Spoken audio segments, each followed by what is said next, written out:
1 week since Kevin Durant requested a trade out of Brooklyn.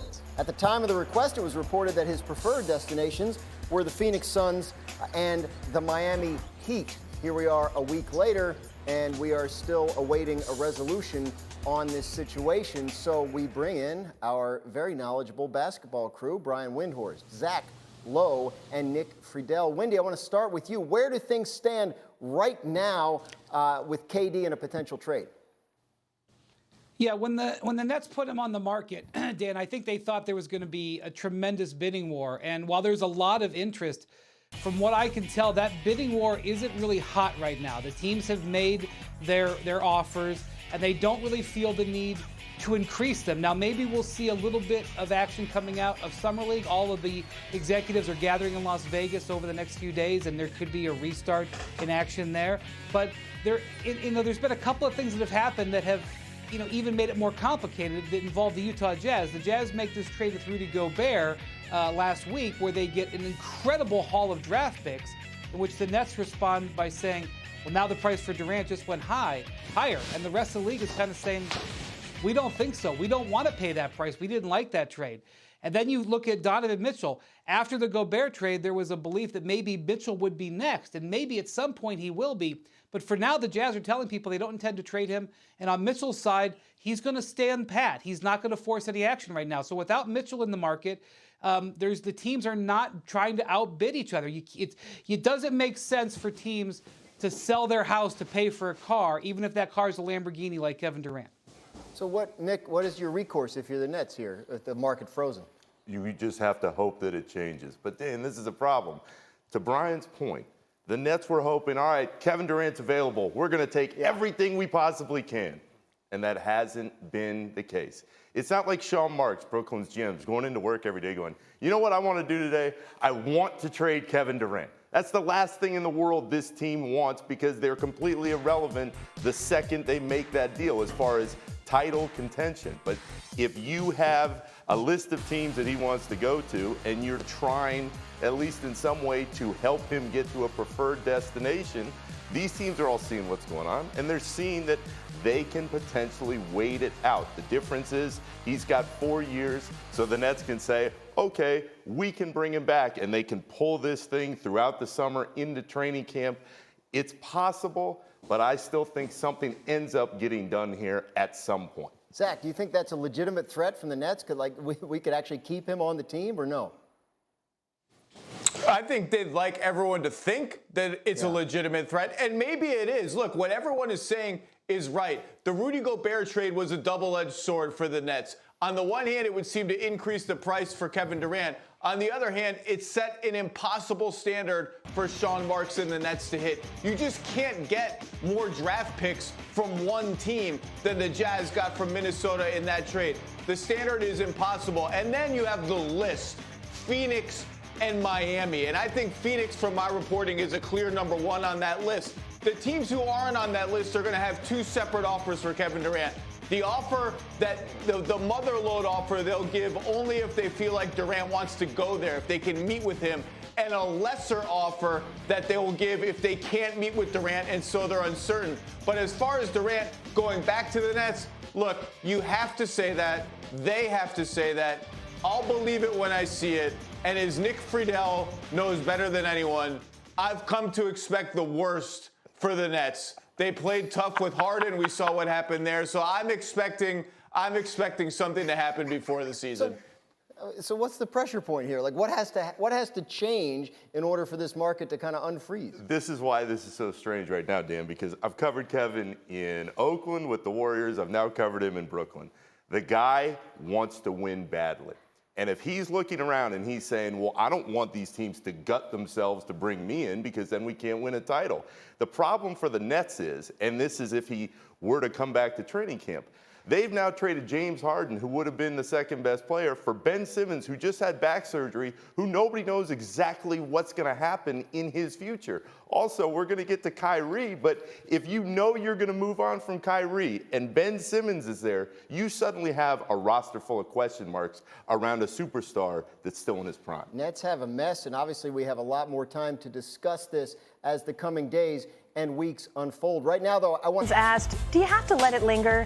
And in the case of Kevin Durant, apparently the answer is yes. We're almost a week removed from one of the best hoopers on the planet saying that he wants out of Brooklyn.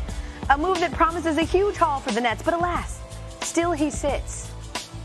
Why? Adrian Wojnarowski, as we say hello to our senior NBA insider, Adrian Wojnarowski. The longer, each passing day, Woj, I can already hear all of us gas bags on the media pondering this question. Is there a scenario where Durant would go back to Brooklyn? I think we're a ways away from that possibility. It's only been a week since Kevin Durant asked for that trade. And in that week, you had a holiday weekend, which slows down talks. And Kevin Durant, Sean Marks, the Nets GM, is headed to Summer League where, he'll be face-to-face with all the other executives in the league. And you can put deals together, I think, a little bit easier when people have more face time, chance to sit down and talk. And many of the scenarios are complicated 3 and 4 team deals. History will show you that a deal for someone of Kevin Durant's caliber, it doesn't typically come together in a week. Now, if we get past Summer League and we get through the next couple weeks and you sort of get into the dead of summer, certainly that might be a question. But the Nets have remained motivated to find a deal. They're certainly talking with a number of teams. And Kevin Durant hasn't given Brooklyn any indication that he wants to rescind that trade request. So I think there's going to be certainly weeks left in this process, unless, of course, Brooklyn is able to find a deal here in the next, week to 10 days, 2 weeks, when the whole league is together in Vegas. Their asking price remains really steep. They want a historic level haul for Kevin Durant. And I think they're certainly willing to wait as that develops in the marketplace. As they should, right? There's no precedent, no blueprint for something like this. KD, one of 2 players in NBA history to win 4 scoring titles and multiple finals MVPs. The other was Michael Jordan. He wasn't getting traded anywhere. Adrian Wojnarowski joining us here. The Pelicans are done locking up their man, Zion Williamson, last week, agreeing to a 5-year max rookie extension for $193 million. And that number jumps up if he makes an All-NBA team or wins MVP or Defensive Player of the Year. You see him signing his contract in front of some kids from the local YMCA.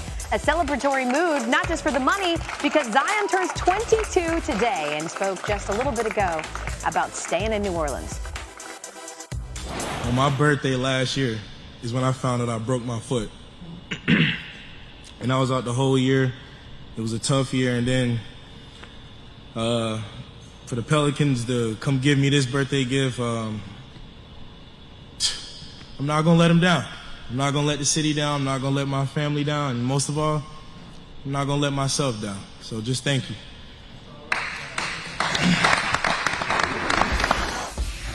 He is a fantastic player, and we know that. But when he talks about letting the team down, I mean, he hasn't been on the court. He's played 85 games since they drafted him in 2019.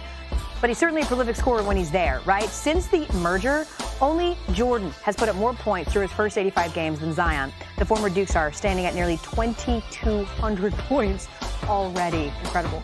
Earlier today, the Timberwolves officially announcing the Rudy Gobert trade from the Jazz. Minnesota trading away 4 players, including Patrick Beverley, Malik Beasley, and the draft rights to center Walker Kessler. 4 first-rounders and a 2026 first-round pick swap. Translation, Minnesota would have given up Lake Minnetonka for the 3-time Defensive Player of the Year.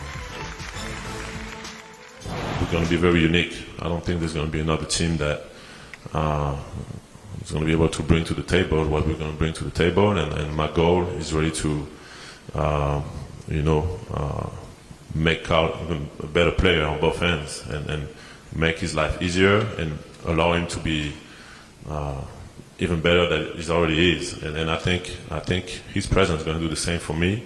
Just a very unique core of young guys and a really good coach that complains about my screens all the time. So now we're on the same side, so I'm excited. Okay, that is the Minnesota side. NBA front office insider Bobby Marks joining us. So let's go to the Utah side. Bobby, 5 players, 4 first-rounders in this trade. How do you see this playing out between the Jazz and their 3-time All-Star Donovan Mitchell? Yeah, Kevin, they've made it known that Mitchell is going to be part of this retooling process here in Utah. But the reality is when Donovan Mitchell signed that rookie max extension back in 2020, that Utah team looked awfully different, right? That was a team that contended for a playoff spot. They finished the year with the best record. Gobert is gone, Royce O'Neal is gone, so there's 3 starters left here, and I think it'll be interesting how this plays out. He's got 4 years left on his contract, a player option for that 4th year, and he's either has to embrace the rebuild or there will be a time where he'll have to look elsewhere. All right, last season, by the way, Mitchell averaged nearly 26 points and 5 dimes a game. Summer League is underway there, Bobby. And what a performance last night by the number 2 overall pick, Chet Holmgren. It is making waves, and we won some sports. We get to see him immediately, Holmgren, with his Summer League debut with the Thunder. Kofi Cockburn bodying his way down low for a layup, gets blocked by Holmgren. This is what he can do.